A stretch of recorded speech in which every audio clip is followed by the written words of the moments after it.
Hello and welcome to the Adulting Well podcast. I am your co-host Joshua, and I am joined as always by Kevin. Kevin, how are you? I'm doing well. Thank you, Joshua. And we have Chuck Goshert on tonight, and I'm going to just probably launch right in as quickly as I can.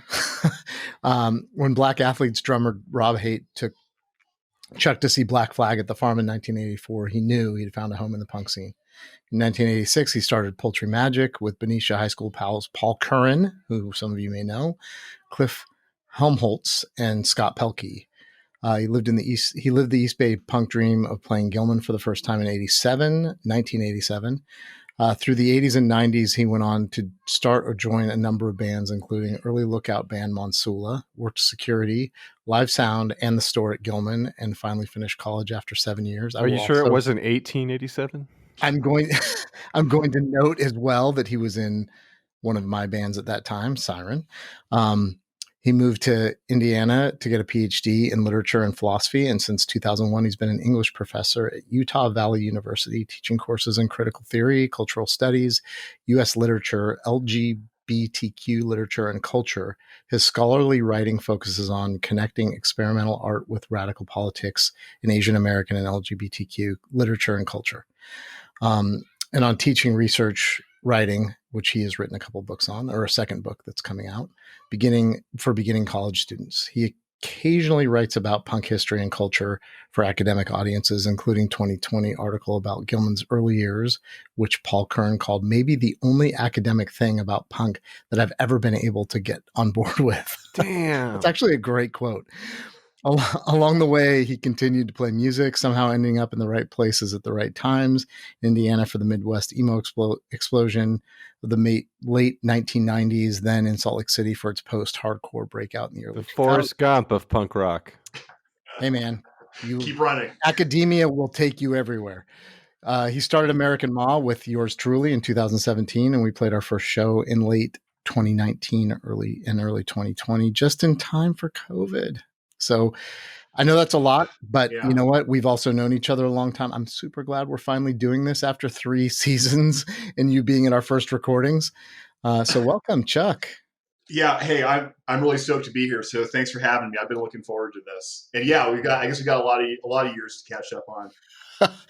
Just a few. So, and it's funny because we've circled back and are doing a new project together, but I've been sort of getting Facebook and Instagram blasted since we posted the episode from people that you knew early on that either lived in Benicia or adjacent. And, people are making jokes about, what they put in your drink and all kinds of other stuff, of course. Yeah, there's got to be some go-to jokes, right, that are, I don't know if you call it like the low-hanging fruit jokes that are all like activate all this history for all of us. Yep. So I will say that Jesse Townley and Skot Pelkey have been enjoying themselves. This means like I gotta get on Facebook one of these days, right? I gotta find out about what all the kids are talking about. I can screenshot and send you some of the stuff. Okay. But I guess, we covered it in the bio briefly, but talk a little bit about your introduction to punk and living, especially in a town like Benicia that was connected yet disconnected from the very busy scenes, and especially in San Francisco at that time. Yeah, it's weird, right? Like one of the first, I was thinking back about, like that first show going to Black Flag in '84. And I know you and I have talked about in the past, is that whole experience of running the gauntlet of skinheads to get through the park and get to this like bizarre urban farm that somehow grew up in, this in this loop of a freeway exit, in San Francisco. And just that whole experience just blew my mind. And I didn't understand it, but I knew there was something about it that I had to get more of. And it's funny that as I've been thinking about those early experiences of going to shows, and then I think the second show I went to was Suicidal Tendencies at Ruthie's in Berkeley. And the more I started putting those early shows together, Benicia became a part of it, at least because I started wondering, I know I got to those shows with that crappy little commuter bus that started up in about 84 or something in Benicia that could get you to the BART station.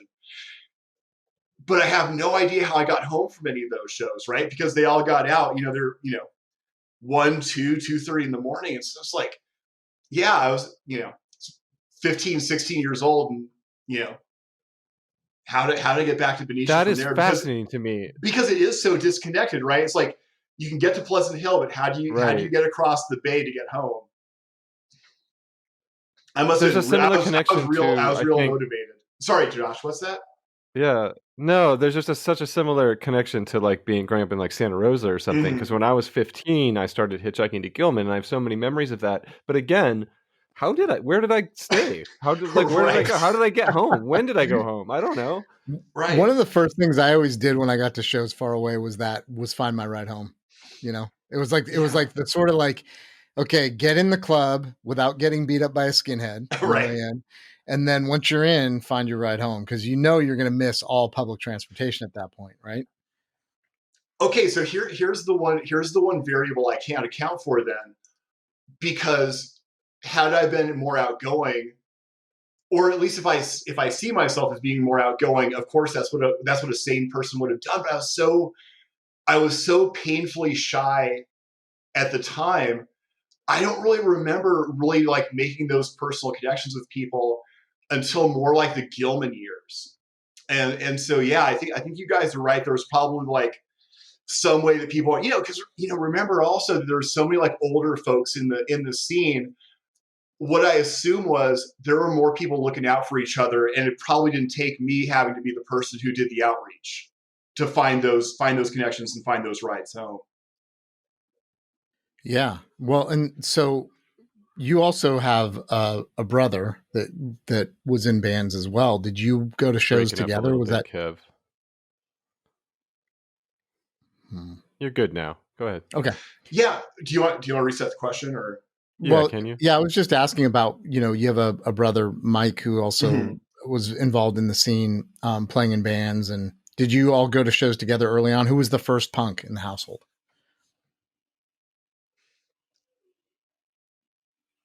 That's a good question. So Mike's a couple of years younger than me, but going back it's going to be, you'll have to ask him at some point, because I think it might be a toss up. Because certainly, like earlier on, I think, because I had friends who had older brothers, older sisters who were kind of into alternative music even back in the late 70s. And so I think I'd already gotten a taste of, I guess, what would have passed for alternative music, like older kids who were into Devo, or into like Adam and the Ants, or into like 77 punk stuff like Squeeze or Joe Jackson. And so I think that I had like gotten a hint that there was something else going on besides, mainstream, arena band rock in the late 70s, early 80s. But I almost think I would actually say that the first piece of punk media authentic punk media that came into our house was my brother somewhere got a cassette copy of the Black Flag My War record. And that was definitely a turning point. I would assume probably for both of us. I think I remember a summer when we weren't I think we were up like around Tahoe for a couple of weeks. And I think we had 3 tapes. And I think it was the B-52's Wild Planet. It was 3 tapes. It was the B-52's Wild Planet, the Split Ends True Colors album, and Black Flag's My War. And so those 3 cassette tapes, we had one boombox between us. And so I think that summer, and that must have been, I'll bet 83, was just a constant rotation of those 3 tapes. So that's a power rotation, right? It's not bad as far as like early musical purchases and influences go. And then so for me after that, it was probably, a pretty easy slide into like getting the Reagan Youth album, getting the first DRI record, getting some, getting Fang stuff. And so I think that maybe where the difference comes in is that I think my brother really quickly kind of got into like a little bit more of the sort of speed metal, thrash metal stuff. And I got more into, hardcore and punk. Yeah. So talk about your first... So you were punk first? I thought that whole 5-minute answer, Josh, was a way of avoiding answering the question, who came first? All right, Can all you, right. We'll let it you go. We'll let it go. you got to give me some opportunities to be diplomatic when we have these conversations. Yeah, we don't want to start a sibling rivalry. Yeah, over the yeah, podcast. or make Mike answer the question. I will ask. I will ask him that actually. So you grew up in Benicia. You're from Benicia. Your mom's still there. Mike's still there. What was it like being that punk kid in Benicia? I mean, you were. I mean, from my understanding, and this is before we met, so you were like already involved in anti-fascist, like anti-racist protests. You were like, I don't know. I think I heard rumors about a zine coming out of there. You were skateboarding. The Benicia skate park was there. Like there was a lot of stuff that you were involved in, and you guys were even putting on shows at the community center. So what was that? What was it like? I mean, you're basically in a small town that's adjacent to these massive punk scenes. Right. Yeah.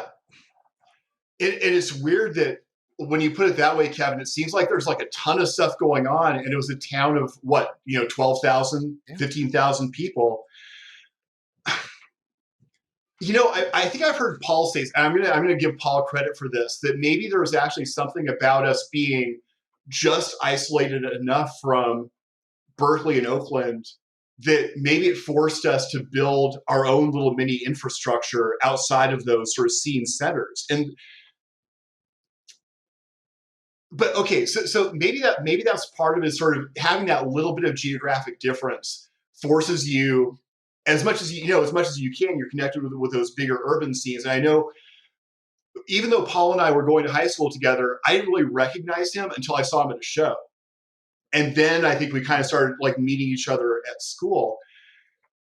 But I think that there's something also where we were getting connected with those bigger urban scenes, but also, and maybe, I don't know if like Petaluma or Santa Rosa might have been similar, but it wasn't just the punk kids. I think that there was, because it was basically at Benicia High, it was like the rockers and the jocks and everybody else. We're talking like what, right. 80, 83, 84-ish. Yeah, it's like drama kids. And, yeah. And so for us, and maybe, I don't know, Josh, I don't know if it was like the drama kids so much, although I think that now that you're making me think about it, there probably were some drama kids who kind of got like in our group. But I remember it being like the new wave kids, the ska kids, the punker kids, and even someone like the Hesher, like thrash metal kids would all, I wouldn't say had everything in common, but maybe had enough in common by not being part of those two dominant groups, that maybe that's where you kind of build a larger sense of community outside of those big urban communities, where maybe you'd have, it's not like there was a bunch of punks in San Francisco either, but maybe, you're talking about definitely, because Kevin, there was like Disciples of Ed and like that stuff going on, right? Like which wasn't exactly punk, but weird and counterculture. Well, I think the first, if we talk about Santa Rosa, I mean, if you're talking about punk bands, there was like the precursors to like, say, like Victim's Family, like the Skirt Boys, which was Larry Boothroyd from Victim's Family, in that sort of same time frame.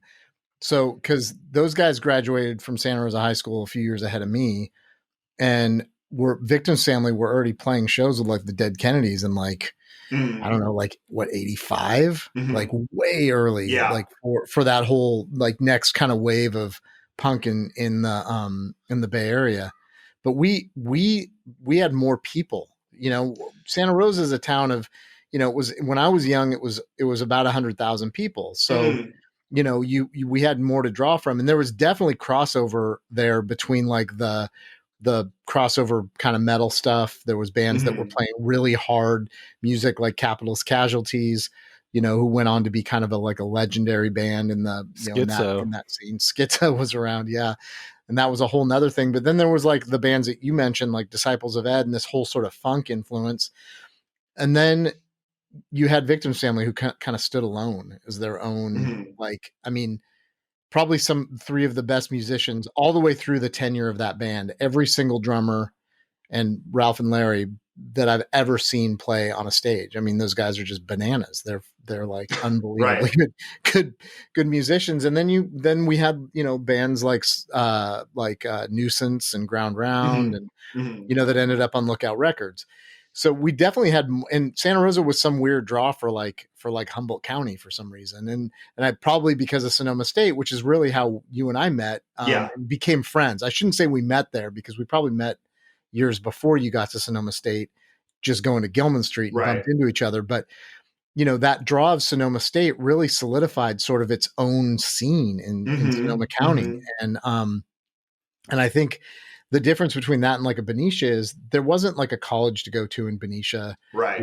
Where you were getting a new blood all the time. It was like basically whoever ended up moving to that town. And by the time you guys were into punk, the glory days of like the docks and the shipbuilding yards were gone. Yeah. So it was just it was like almost like it was just like a really small town that was adjacent to bigger cities, but like, fuck, I saw some amazing shows at the Benicia Community Center, and like my brother and all his friends would get we'd pile in the car and drive down to the Benicia skate park and they would skate there for hours, So it had its own unique kind of draw. Yeah. Check this out though. One thing that like a word that I really like that Josh uses like weirdness when you're talking about disciples of Ed. And maybe there's a certain sort of openness for different kinds of kids to get together. Like what if in bigger cities, maybe there's already these sort of preset groups to sort of fall into. And maybe what you're making me think about is maybe since Benicia didn't have those things happening already, was there a little bit more ability for us? Not that everything that came out of that was original and wonderful, right? But maybe there was at least some like fertile ground for different things to build out of the possibilities that we could build on our own. And the reason why I was thinking about that, Kevin, was and again, I was asking you for your experiences with this, but maybe because we were right outside the sort of like, or right inside the extent of the radio reach of San Francisco. As soon as Josh said that like weirdness, I was thinking about accessing that. Do you remember that radio station, The Quake? Their format was called Rock of the 80s. Yeah. And suddenly that was making me think, oh, that's the first place I heard like institutionalized by suicidal tendencies. But I also heard all this like two-tone stuff and a lot of it like political stuff, like the Special AKA's Free Nelson Mandela, or like Rhoda Dakar's song The Boiler, which is about date rape. And it's like maybe there was something about being just proximate enough to San Francisco where you have this sort of access to more eclectic culture, but you don't have any place to experience it unless you build it yourself, if that makes any sense. Yeah, it totally does. And so, yes, maybe I got to give credit to The Quake for also giving me, like a broader palette of things to, listen to and think about. Oh my God, I loved The Quake when I was a kid. Yeah. I thought it was like the coolest thing. And I could barely get it in Santa Rosa. We used to cut school and get on that little commuter bus and get down to San Francisco and get there just in time for the last hour of the Alex Bennett morning show. Oh, nice. Yeah, I wonder what Alex Bennett. That's a name I haven't heard in a long time. That was like my favorite thing in the mornings. So yeah. So a lot happened though. You, like I said, you guys were doing your own thing in Benicia. There was a good little scene there that kind of was getting bands to come play as well. And you were starting to form bands, and talk a little bit about what that was like in the early days, right, especially being so adjacent to this like cultural icon, of Gilman Street. Mm-hmm. Well, I think that's got to also fit into the I mean, do you want to call it the Benicia ethos, which is you build it where you find it, right? And maybe it's something about me and Scott and Paul feeling like I think in terms of, even though the sort of alternative kids culture was maybe broader than that, I feel like me, Scott, and Paul were the ones who were like actively seeking it out, like going to Berkeley or San Francisco as much as we could. And you wanted to be in the mix, and you needed the band to get in the mix. Well, and that's certainly part of it. And I would say, Josh, I think that Paul and Scott are probably like way more outgoing guys than I am. And so maybe that was the missing link for me, was I loved going to shows. And I loved like being, I wouldn't say passively, but maybe not as actively as I would have liked, part of the punk scene, and maybe building that first band with Scott and Paul was almost like taking hold of their charisma and all of our common excitement about what was going on in the punk scene and trying to build our own way of getting entree to it, if that makes sense. Mm-hmm. Yep. Yeah. Well, and so you guys started the first band together, Poultry Magic. Yeah. And then did you play Gilman with that band? Yeah. So I think we played, I probably should have looked this up before the mics heated up, but I think we played our first show at Gilman like around April of '87. Mm-hmm. I'm sorry, Poultry Magic? Yes. Okay. I think the backstory of that one was it was some kind of product that was in Scott's mom's spice cabinet, and it tickled Paul and Scott enough that they were like, that's it. Yeah, that sounds like a Paul and Scott inside joke right there. Those two guys. Well, what was your first band's name, by the way, Mr. Judgy band name over there? Lay a few of those out, Joshua. Oh, you talking about Milk Fat? Yeah. Okay. Look, you find them where they lay, right? Yeah, for sure. Well, I think so. What's interesting to me is then all of a sudden you're like immersed in this Gilman culture as well, and I mean, basically you went from and you all we're still doing shows up in Benicia, and people were sort of moving in and out of there, and I know there was like I believe that wasn't there a punk house there at one point that people kind of like lots of people came and went. And that was actually, and kind of going back to that weirdness that Josh talked about, that's probably going to be my touchstone for the rest of our conversation, is that my first access to alternative culture, and you know what, I think part of this might have actually been connected to Benicia having like an old artsy hippie community there too, because there's a big there's a big sort of like glass studio culture out there. And so pretty early on, they had like espresso bars and kind of like hippie cafes. And so I started, who knows how I fell into that at first, but I started meeting people there. And yeah, Kevin, you're right that a lot of the people I met were sort of connected to this, I guess for all intents and purposes, like this kind of like, hippie squat that was down by the water. And this is where I met the people who took me to my first punk shows. So, there was this sort of like alternative culture that had already been around, and maybe what wound up happening is then it builds into like a punk house that Paul and Aaron and Elliot started in '89 maybe. That's the one, and that wrote became about, the place, right? Yes, because like so that would be something. Long before I knew where Benicia was, I knew of it from that.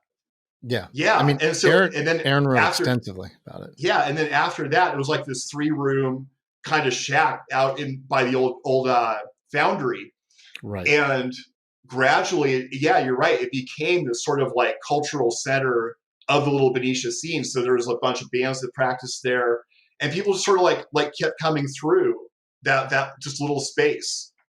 Yeah. I mean, because that's where. So, let's jump forward a little bit, just both in sure. honor of time, so you started another band there that ended up on Lookout Records and did a lot of touring, put out a lot of music, and you were the primary songwriter for Monsula, and that was basically a bunch of Benicia people as well, because then you've got Bill involved. So talk a little bit about that, how that formed, because wasn't your brother also your first drummer in that band? Yeah.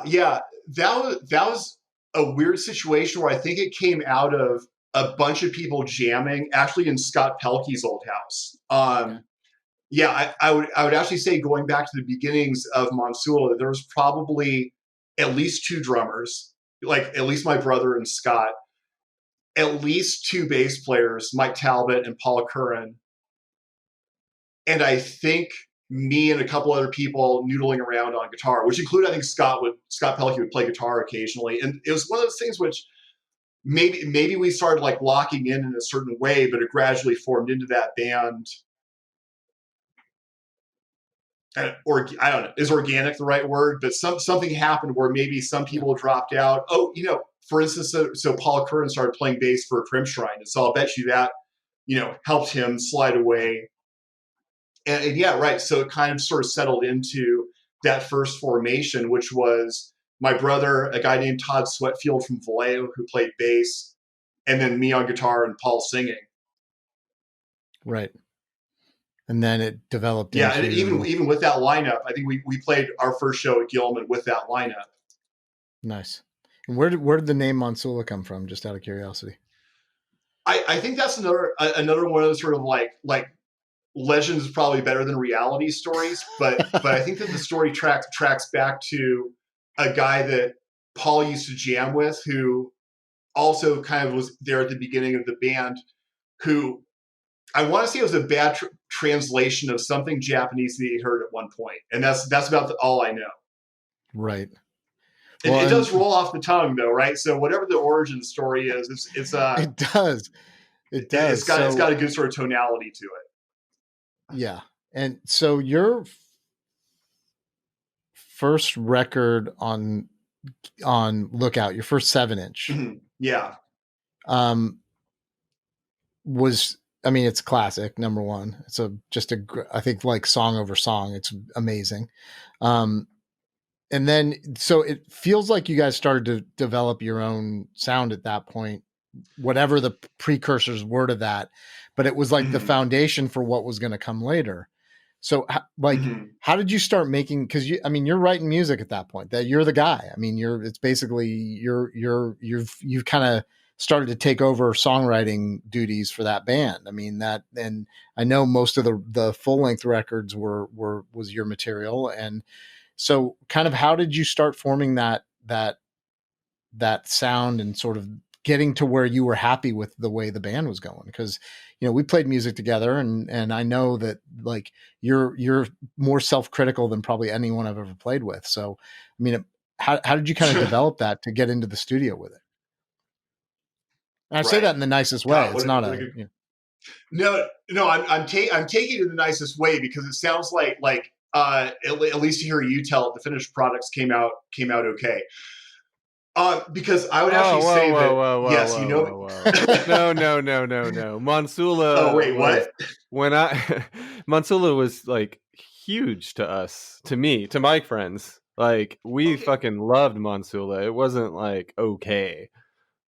I'm blushing. Rad you guys are too right, and so this is the thing, right? Is that Kevin knows me so well that he knows that there's a difference between how other people hear what we did and like how I guess like maybe I have this underlying, and maybe this goes with being an academic too, this sort of like underlying like feeling of inadequacy or self-loathing that never lets me fully enjoy the thing I'm doing. But I think going back to that 7-inch, Kevin, I think that's a really good time to look at, because that's actually two different bands. The one side that I think really does sound more like East Bay punk is me, my brother Paul Curran on bass, and Paul Lee singing. It's also a band that had entirely different equipment. Right. So this is still where I think I'm still playing out of a bass amp with a distortion pedal. And then by the time, and I think that we recorded that one with our own money, and then by the time like Lookout came out into the picture, Bill Schneider had started playing bass, and Skot Pelkey had started playing drums, and I had bought a Marshall and an SG. Yeah. So all of a sudden, and maybe Josh and I were joking before the mics heated up about like buying like investing in technology, but maybe this is one of those places where having everybody invest in better instruments allowed us to play like have a bigger sound, like pursue this sort of like, I guess, bigger palette or a more rock sound that you hear on. And I think also like probably if this makes sense, like a more aggressive sound that's on the second half of that record, and maybe that's the thing we started pursuing, is like a more, I don't know. it's not like the early stuff wasn't as punk as we could make it, but maybe what happened was we found like a group of people that allowed us sort of like both literally and figuratively amplify that thing that we were looking for in the earlier times. Bill's tone, and Scott is a fucking beast. I mean, he is just he's a hard hitter. Hard, like, and I hit pretty hard, but he's a monster. I mean, but Bill has a really, really very specific bass tone, and you can hear it in Sawhorse, and you can hear it in Pinhead Gunpowder, and it's just his tone, and I think that adding that rhythm section, and obviously no offense to Paul or Mikey, because they're both their own, and Mike's been playing drums for the reunions, and they're just different kinds of players, but when you guys got through that second side of that record and into the first LP, Structure, it is just, the sound really came together. Structure is a record that I've never gotten sick of, by the way. And it's one of those ones that I hold on to my vinyl copy of. And I just love that. I fucking love that record. I love that record. And I just think you would come to a place with your songwriting too, that where you'd really, you'd kind of like, you'd sand it off the rough edges, and, and as you continue to write, it just has gotten to be more like, I could probably listen to any band you play and be like, yep, that's Chuck right there. Even bass with Siren. I mean, I was like, that's Chuck, So I really appreciate it. I think Dan O'Mahony said something like that too. Like when we first started hanging out and we tried playing music together, and it was really kind to hear that there's a sort of, what do you call it, like a signature sound or something.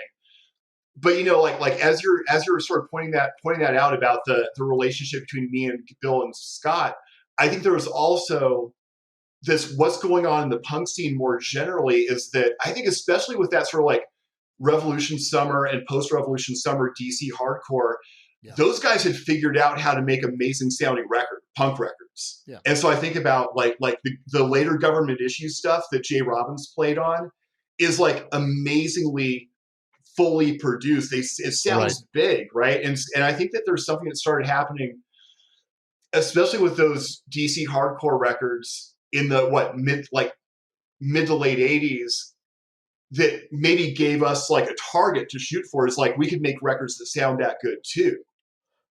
So I think, especially like thinking about a hard hitter, I'd also look to Government Issue for that too. Peter Moffat from Government Issue, him and Jay Robbins were also this pummeling rhythm section. Yeah. Did you think about that consciously while you guys were recording? Were you saying, we want to make a good recording, and how do we do that, and who else has done that? Like that seems very like mature for that age. I know I was thinking about it. I don't know if I knew how to articulate it, but I definitely knew, as much as I will never. Kevin and I have talked about this sort of like one of our iconic shared records, I think, is the Neurosis Aberration 7-inch. Fucking love and that it record. Sounds like shit. It is one of the worst produced records, but it's beautiful, right? The songs are so amazing. The two songs that are on that record are so amazing, and almost like the rawness is part of the beauty of it. And think back to like the Crimpshrine demo tape is just like a wall of feedback.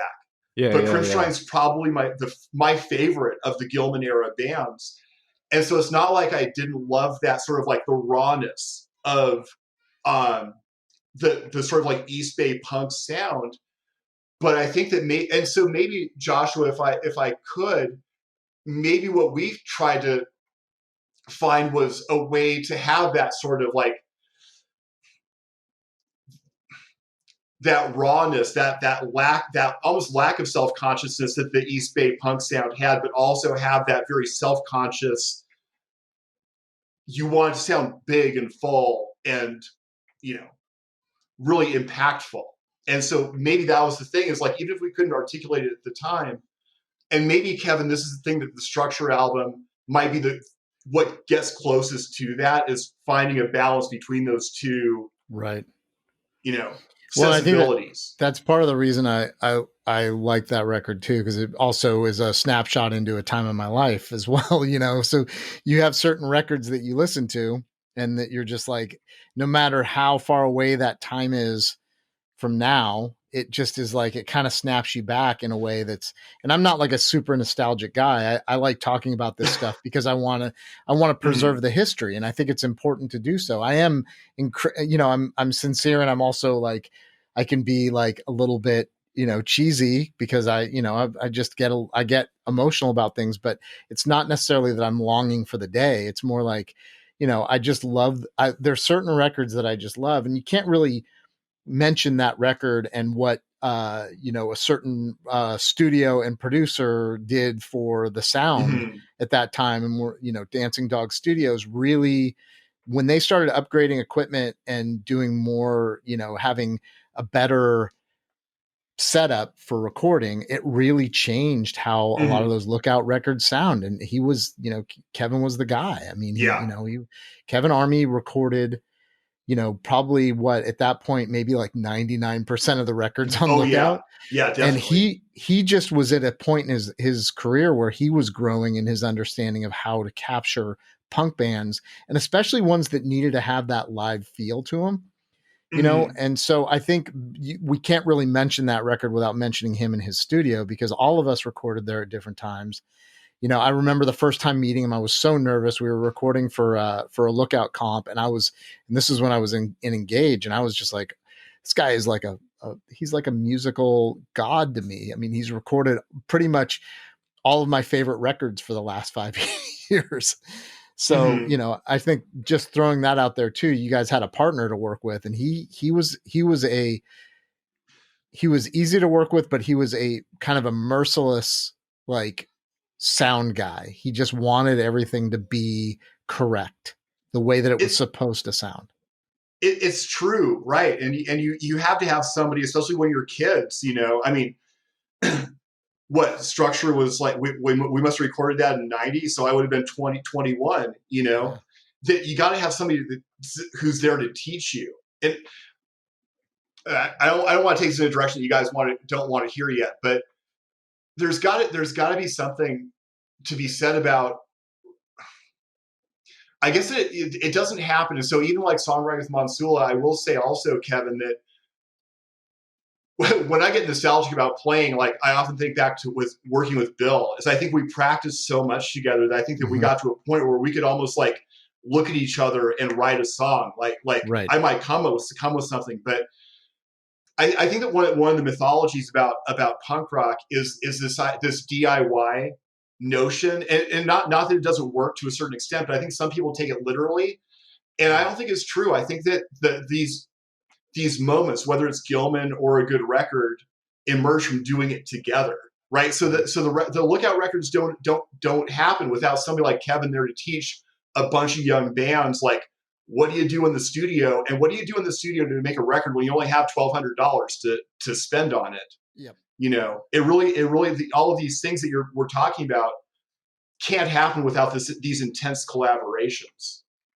I totally agreed. I mean, I've talked about this on the show a bunch of times. Like, I'm not a proponent of the idea of like bootstraps. I don't think that that's actually a real thing. If you have no support and no help, good luck, And the biggest question though, and this is something that is coming out of your last statement, and we take these in any direction they go, but I think apply that going forward to your life when you've got situations in your life now where you've got like a certain budget, or you've got an amount of time, a finite amount of time you can spend on something.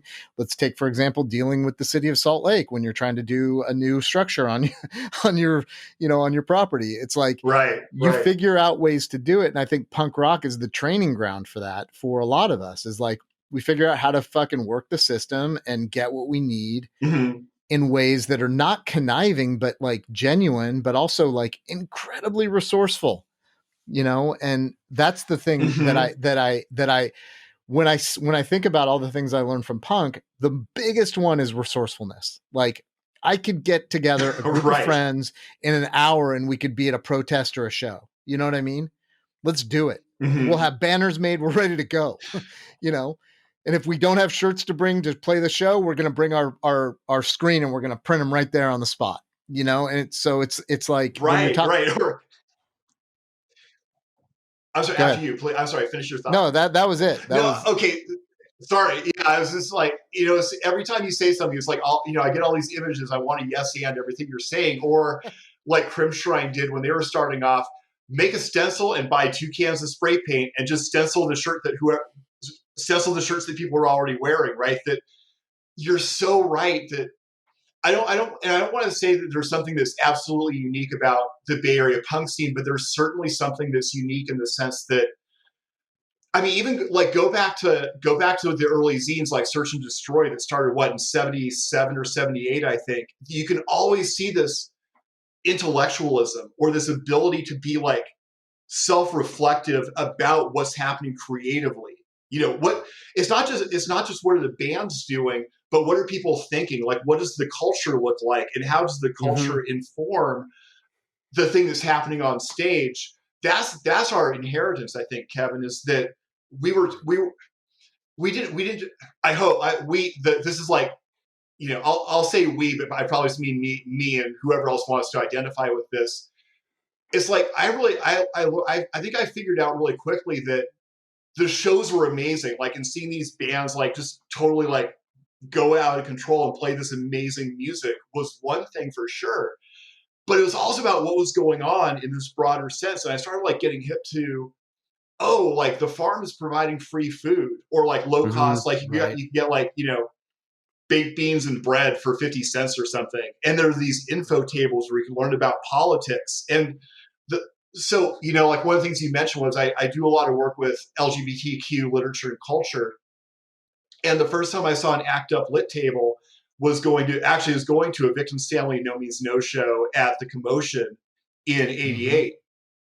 And so maybe our resourcefulness again comes out of like all these good examples that we had since we were kids.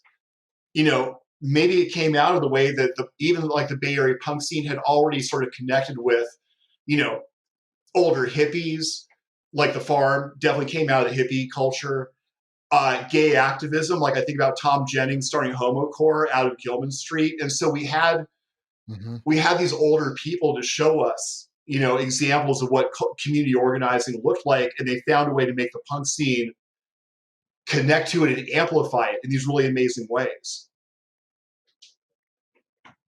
Yeah, that's amazing. You say inheritance. I like that word because I was like the next generation, right? Like I started going to shows in 92.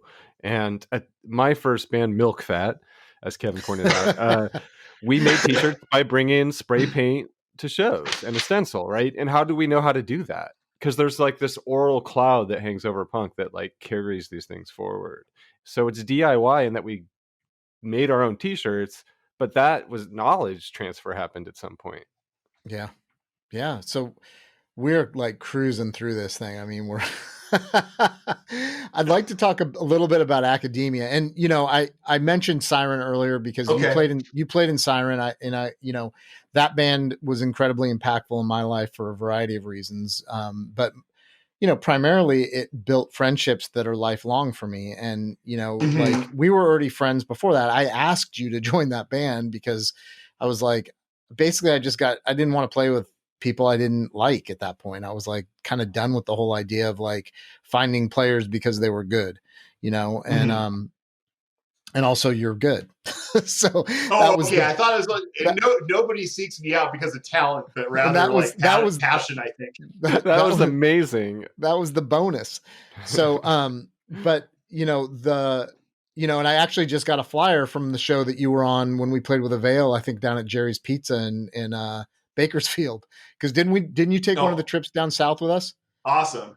Yeah. So someone sent me that flyer. Yeah, definitely. So now I have it. So, but I think jumping to the other part of your life that was going on then is you were working as a chef and putting yourself through school. First at Sonoma State, and then you kind of found this love for academia, which, is I've noticed with a lot of, especially songwriters in the punk community, we've got, Blake and Chris from Jawbreaker and Adam that all went to school, and those two guys got advanced degrees. And, and then we've got, Milo and, Greg Graffin. And I mean, there's just a lot of people within the punk community that were attracted to academia for different reasons. And I don't know if we've ever talked about why that was the thing you landed on. I mean, I think I've like talked to you about probably every other aspect of your life, but I've never been like, well, why did you end up as a, you know, a tenured professor in Utah? Like, so what was it? What was attractive about you, about this life, which is also incredibly competitive, I must point out, that kind of drew you into it? Yeah, look, and I didn't know how competitive it was when I went in. And it's interesting, Kevin. It's like I definitely went into academia like pretty innocent and wide-eyed, which might be a good like punk rock way of approaching things, right? It's like not having a lot of context, just diving in and seeing what happens. But you know, it's funny that you had mentioned Sonoma State earlier, and you know, probably what hooked us back up was that I think Brian Zero and I actually took a class together because he was also an English major at Sonoma State, and so I had either connected with or reconnected or more deeply connected with, you know, Dan Kirby, Kylie Henner from Nuisance was going to Sonoma State at the time. Brian was there. And so there was this group of like Sonoma County punks that I could sort of hook up with. And then it's opened me up to a whole new community, venues that maybe I played at but never really hung out at. And so there was that part of it, but there was also that I suddenly found the thing I was passionate about, that I think I'd kind of been, semi-seriously trying to get through college, but it wasn't until I became an English major and started taking class. So I thought that like Brian, I thought that I was going to be a high school teacher until I got into a couple classes that were more sort of, experimental literature, also getting my first taste of like taking critical theory classes, which are the more interpretive side of the English field, and having professors who wanted to push me and like make me do things that I didn't know I could do or probably didn't want to do at the time. And rather than pushing back against that, I just jumped in full bore. But it was so late at that point that it took a lot of resetting. And by the time I got to Purdue, which ironically is also where Chris wound up for his PhD. So Chris Bauermeister and I like actually reconnect. It's a small punk rock world, right? So we'd actually reconnected when he went to Purdue for his PhD. And I feel like we talked about that during his episode too. This definitely came up before. You and I have certainly talked about it, but so I'll try to like take a quick run through this, and then almost not knowing how I was doing it, I applied to grad school and got into a couple places and got paid to go. But even then, what I realized, Kevin, was I was definitely out of my depth when I got there, because what I realized was I wasn't the only person, but I was one of the very small number of people who had come up through community college and the state university who I had never been to a research university before. I didn't know what a library looked like. And so you've been to Sonoma State, right? So I didn't know what like a fully resourced research university looked like. And so everybody else, I felt like already, and maybe part of this is faking it till you make it, but I think part of this is actually true, that you come out of a different sort of legacy or a different sort of, you come with a different sort of pedigree, and you already kind of know what you're doing when you get there. And so that was the sort of like traumatic thing for me, was this sort of moment of transition where I really had to figure out like how to do that thing in order to,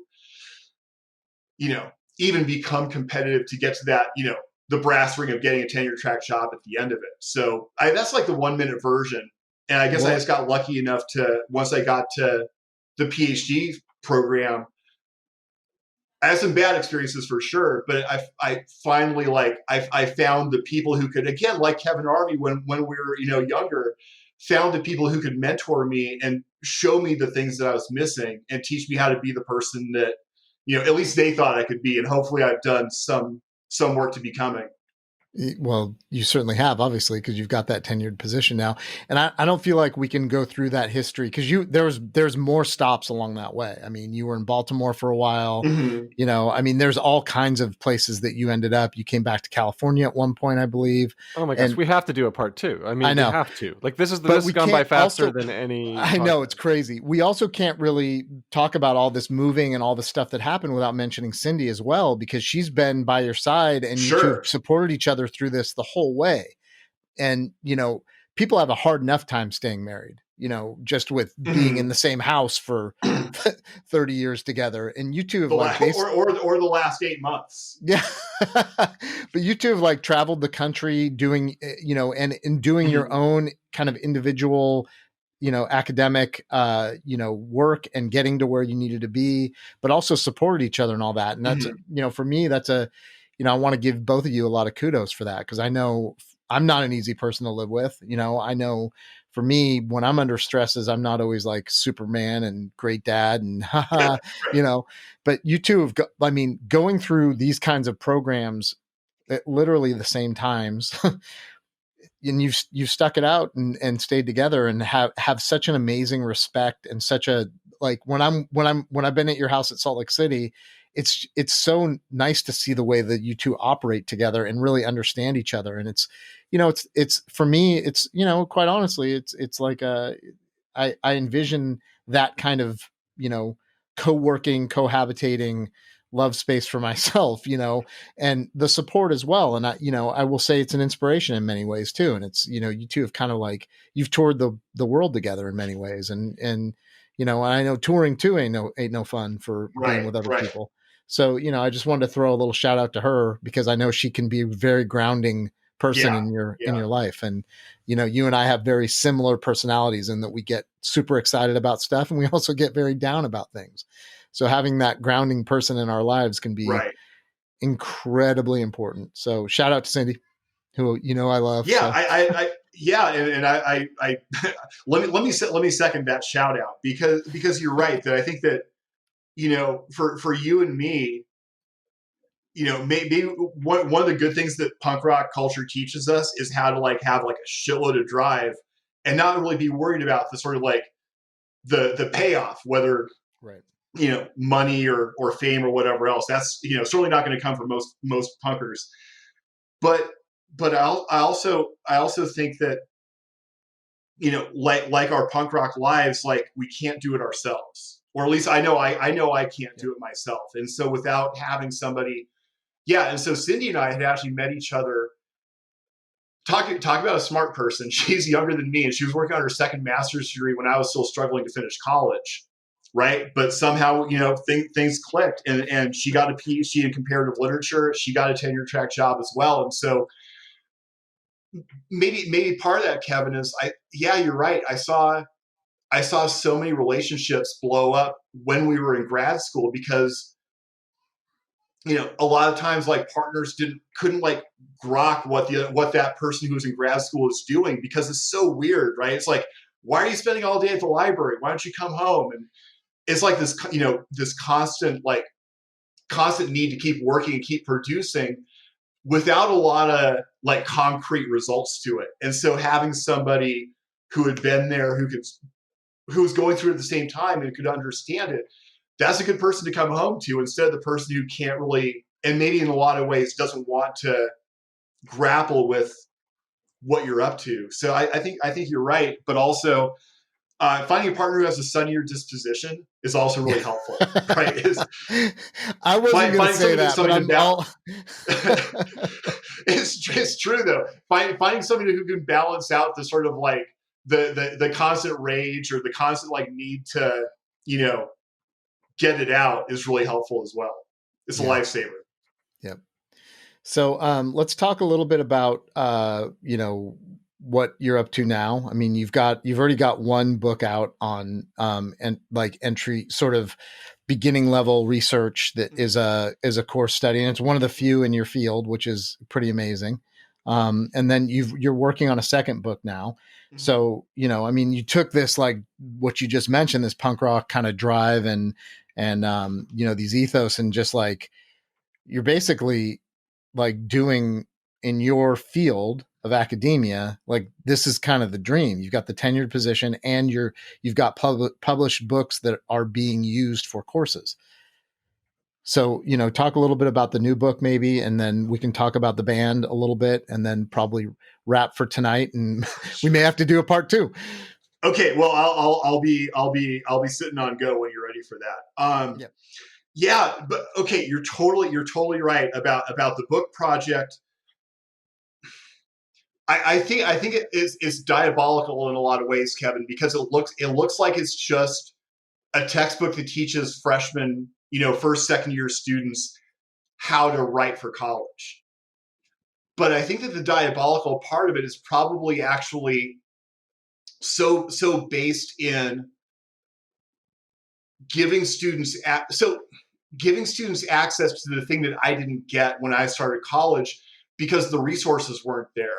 And so for most of our history, there's been like a top tier of education and then everybody else. So the top 10 or so % of people get to go to research universities like Cal or Stanford, and then everybody else goes to community college and state universities with very low resources, no libraries and stuff, and so on. And so what the book does is it tries to bridge that sort of resource and class divide that's existed for so long between those top tier students and everybody else, because it tries to give access to students who may have never been prepared for it or never thought about it before, that same world of scholarship, that same world of critical thinking and research that the research university kids get to take for granted. And right. that unless they fall into it almost by accident like I did, it's almost like you can get through college and not realize that there's this whole world that was waiting for you to discover, that was about thinking more critically or thinking more robustly or thinking more richly, which at the end of the day, isn't that exactly what punk rock gave me? Was a different way of accessing the world. And so the ideal then is is this making any sense? There's Perfect this sort of sense. like diabolical political agenda. Yeah. If you just buy my book, it's not just going to teach you like a practical skill, like how to write for college, but hopefully it's also going to do that. I think Jello Biafra said like literally unhinging the way people think. That was the goal of the Dead Kennedys. And I think that's probably my goal as well, is opening their minds to this whole different thing that's not about us telling them how to think, but giving them a whole different way of thinking and something that's worth thinking about. Nice. I mean, and as we both know, because we've worked together, your level of attention to detail is without parallel. And it's like working with Michael Jordan or something. And I mean, really, I'm a big tall guy. So, I think the book especially for students like you're talking about that are coming from maybe situations where they don't have access to these massive research libraries, helping them sort of bridge that gap for themselves. It's almost like almost like a statement on class to some degree as well. It's exactly that, right? And it's a way, hopefully, of making students aware of themselves and of their own position in a more empowering way. That this is going to sound like horribly like traditionalist, right? But I really do think that education is this amazing vehicle for people to empower themselves through thinking and through like a collective way of engaging with ideas that were, I think, entirely denied in our contemporary culture. Yeah, I would totally agree with that. And I think bringing that into, other areas of art and culture are important, and so easy bridge for me. We have a project we are working on currently together, American Ma. And, I will say that we both played in a lot of bands. We've both done our own fair share of touring, and it's a really unique, and this is when we talk about, grown up punk, it's a unique situation because literally none of us live in the same town. Now that I've moved to Marin, I don't even live in the same town as the guy in San Francisco. So, well, there are 4 of us here in sort of the general Bay Area. You're in Salt Lake City. And I think when we decided to start this project, in 2017, 2016, maybe, I basically said, fuck it, and got a plane ticket and flew up there, and we spent a weekend working on music together. And that's right. kind of how that happened. And, it's difficult. We both know this, and we both have our moments where we're like, oh, God, is this worth it? Do I really have to tell you to play that same part again? But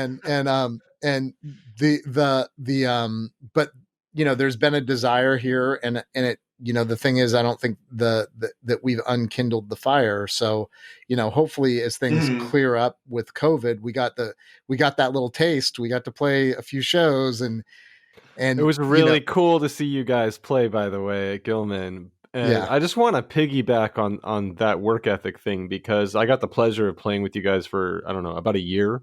And the way Chuck approached that band and the work ethic, like, we're going to do it again. We're going to play it again. Like, that stuff really taught me a lesson about what it takes to be good.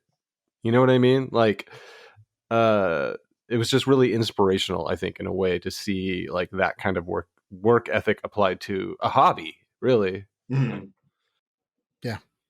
That's one of Chuck and my shared character traits is that we don't treat anything like a hobby. That was actually how I would have jumped in on that one too.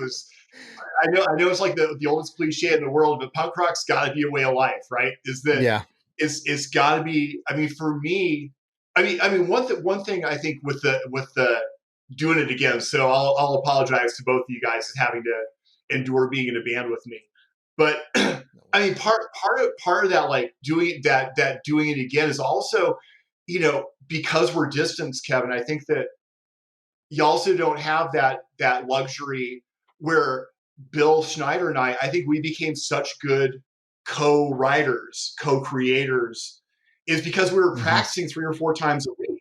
We had our own space in San Francisco, and so it's easy. Right. Yeah, we're gonna work on it, not for 3 hours, because this is our one shot at it this week or this month, right? When it comes down to what we can do, right. But knowing that 2 days later we'll take another crack at it. And so I do think that one of the hard things to deal with for me is it raises the pressure to produce, because I want so badly, I want so badly, because I love playing with you guys. I want so badly to get to that place where like we're sharing it more, Yeah. And so maybe that's what that making the most of the practice time is because that's the way to get on stage and share it with everybody else. Totally. Well, and I think too, both of us coming from bands, are more sort of prolific bands that we were in, and you joined mine. Those bands, we played blistering sets, and it was not for the faint of heart to be on stage with Monsula or Siren. I'm not kidding. It was so, like, Adam and I practiced 3 or 4 days a week, every single week, a couple of hours a day, no joke.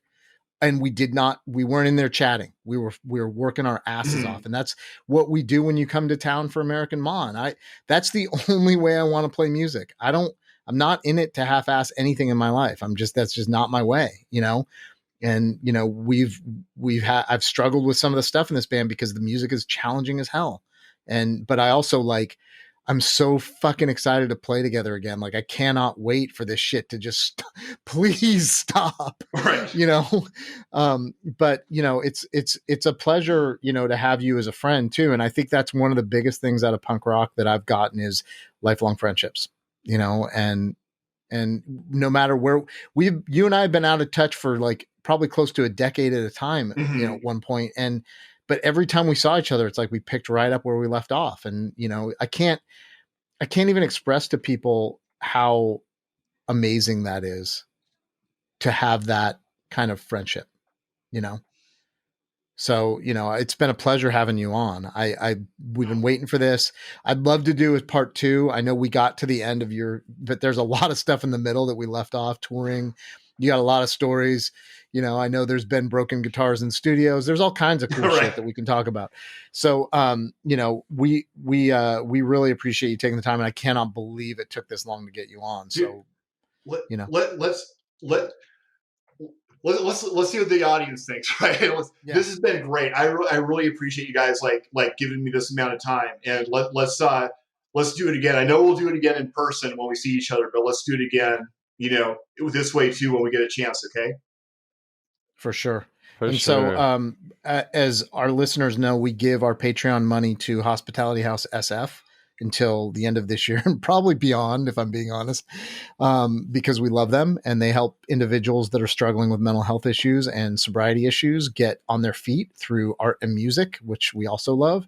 And they're a very small nonprofit in San Francisco, so every little bit helps. And, we're just super happy, Chuck, to have you on the show. We'll post all the details of, the stuff you're up to, where to get your book, if you're interested in learning how to write for college level research. Hey man, no joke. And obviously the band and the past bands. And again, we just really appreciate you coming on, man. Thank you so much. Thanks, you guys. Yeah, thanks, Chuck. This is the best episode ever, and thanks for listening, everybody.